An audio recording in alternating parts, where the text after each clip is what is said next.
The historiography of Switzerland is the study of the history of Switzerland. Up until the late 20th century, it was largely shaped by the centuries-old traditional account of the founding of the Old Swiss Confederacy through the Federal Charter of 1291 as a defensive alliance of small republics against European tyrants. More recent Swiss scholarship supplements this tradition's emphasis on political and military events with other approaches such as research into Swiss economic history, legal history and social history. Swiss historiography received substantial public attention in the 1990s, when controversy over Switzerland's conduct during World War II, triggered by a U.S. lawsuit, prompted the Swiss government to commission a much-publicized report by a board of historians.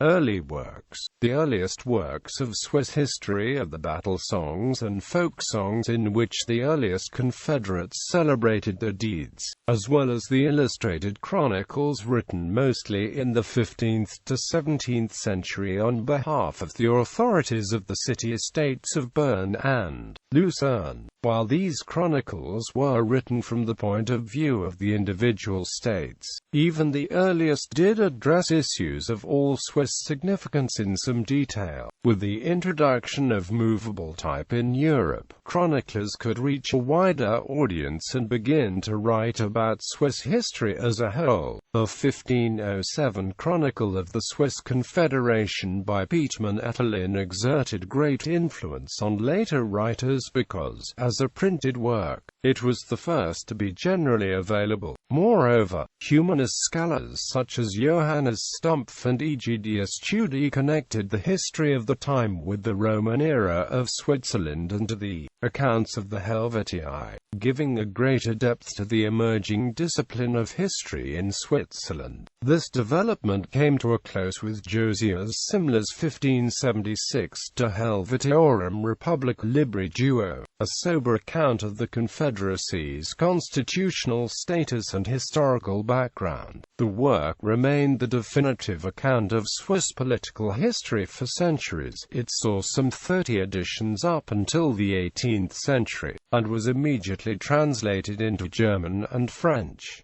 The rest of the world learned of Swiss history essentially through Simler's treatise, 17th and 18th centuries, as the Swiss city-states grew more stratified and oligarchical, and as confessional, social and political barriers became more pronounced. The 17th century saw a shift of focus in historical writing from the affairs of the Confederacy to that of the individual state, the continuation of the last great work of Swiss humanist historiography, Franz Gilliman's De Rebus Helvetiorum Sive Antiquitatem, was thwarted by partisan politics.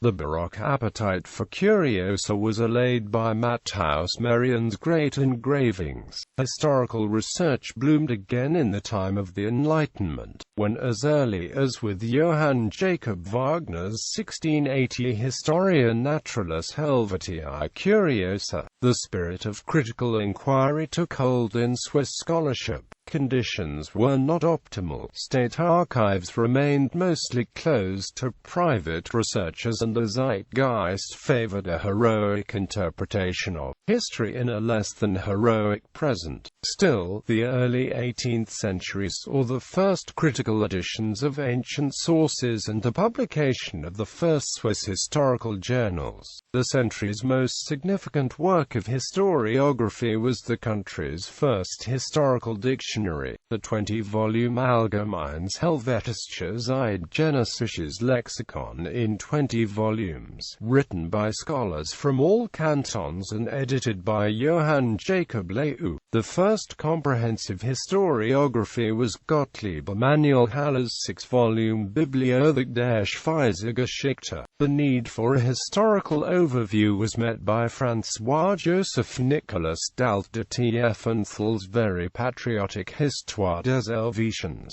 Alexander Ludwig von Wattenwell's prelude to Swiss criticism, Histoire de la Confédération Helvétique, and Vinzen's Bernhard Scharner's Historie der Eidgenossen. These works were complemented by treatises on the early history of Switzerland, the Reformation in Switzerland, a Swiss military service abroad, as well as an increasing number of reports by foreign travelers in Switzerland. All these works, in general, hewed closely to the popular account of the Confederacy's creation as established in the 15th and 16th century. According to that tradition, it was established in 1291 as an alliance between Uri, Schweisen and Tlawaldin, the result of a patriotic uprising against Habsburg occupation, triggered by William Tell's just tyrannicide of the brutal bailiff Albrecht Gessler, when the Bernese Uriel Freudenberger and Gottlieb Emanuel Haller were the first to publicly question the historicity of Tell, not really believed in any more by Enlightenment-era intellectuals. They triggered a political scandal and caused tensions between Bern and Tell's traditional home state, Uri. The 1760 book Der Wilhelm Tell, ein Dänisches Märchen, in which they showed the Tell saga to be an adaptation of a Danish legend, was banned and burnt in public. As the rationalist Enlightenment gave way to the more emotional period of Romanticism, the questioning of popular heroes grew more unpopular still, and the traditional account of Tell was re-established for generations by Friedrich Schiller's play William Tell of 1804.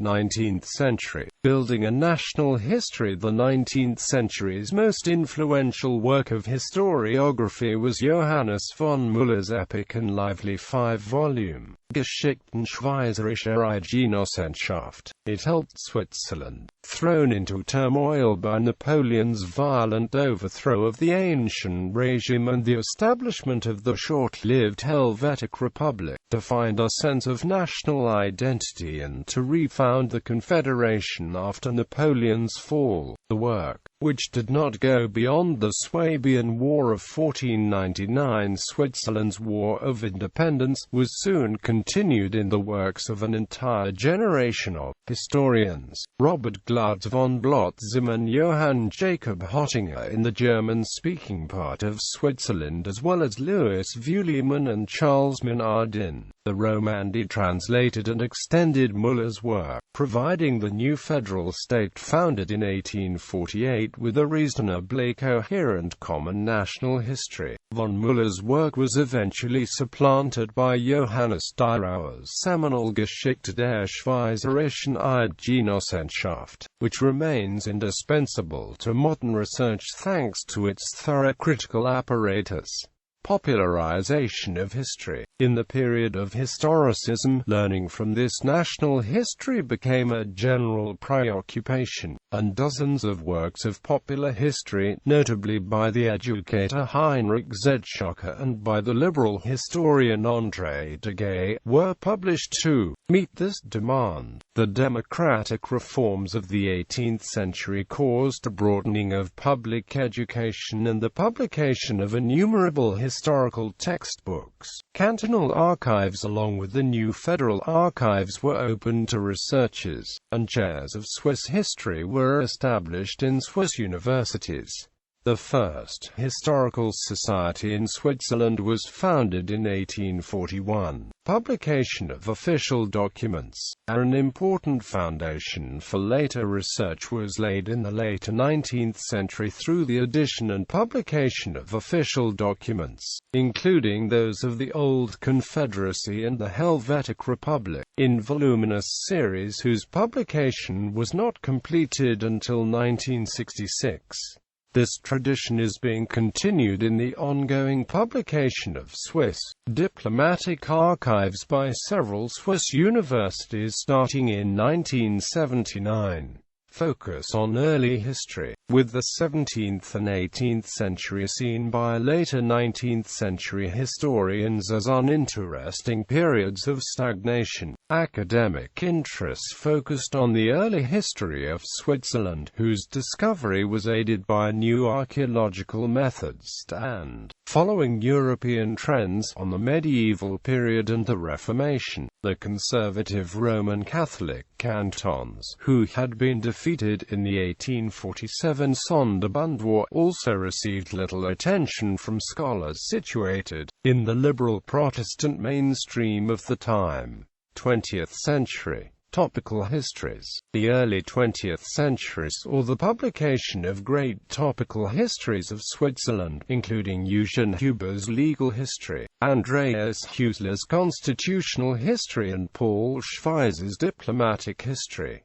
Shifts in approach. On the whole, Swiss historiography up until the early 20th century was focused on the political and military history of Switzerland. The liberal, radical intellectual mainstream, which viewed Swiss history as a steady progression of liberty culminating in the founding of the 1848 federal state, was dominant. Some academic attention also shifted to the economic and social history of Switzerland, which began to be treated in substantial monographs by William Rappert and Eduard Fouetter in the 1910s. These developments, inspired by Anglo-American historiographical trends, were however cut short by the World Wars. Attempts by non-historians including Robert Grimm to write of socialist history of Switzerland had no impact. On the other hand, apologists of the ancient regime such as Gonzague de Renal, who praised the perceived enlightened authoritarianism of the Old Confederacy, left an imprint on the generally conservative historiography of the post-World War II generation. One historian, Karl Mayr, even attempted to rehabilitate the historicity of the national founding legends in a 1933 work.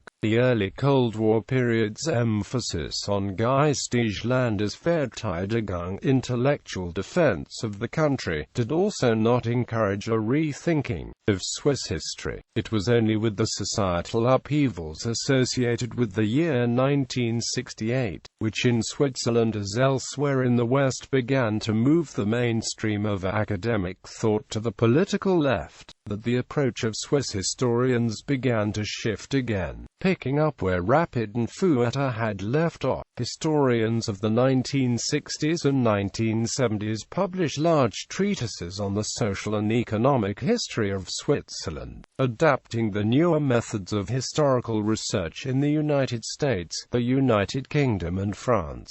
Researchers used disciplines such as historical demographics and ecology to support the work. Inspired by the Annales school, the postulate of total history, a comprehensive view of history aiming to understand long-term structures instead of explaining the current state of affairs, is now well established in Swiss historiography. Contemporary works. Dyrauer's seminal work of 1887 to 1917 was eventually supplanted as the leading work of Swiss historiography by the Handbuch der Schweizer Geschichte, a collaborative work of 1972 to 77, which remains largely rooted in the conservative mainstream of the early 1960s. A Historians' Committee for a New History of Switzerland, avowedly following the new total history approach, published its 3-volume Nouvelle Histoire de la Suisse et des Suisses in 1982-83. A condensed 1-volume edition is currently the standard university textbook of Swiss history. The principal ongoing project of Swiss historiography is the Historical Dictionary of Switzerland, which as of 2008 has reached its 7th volume. It is also accessible online, as are more and more topical historical dictionaries,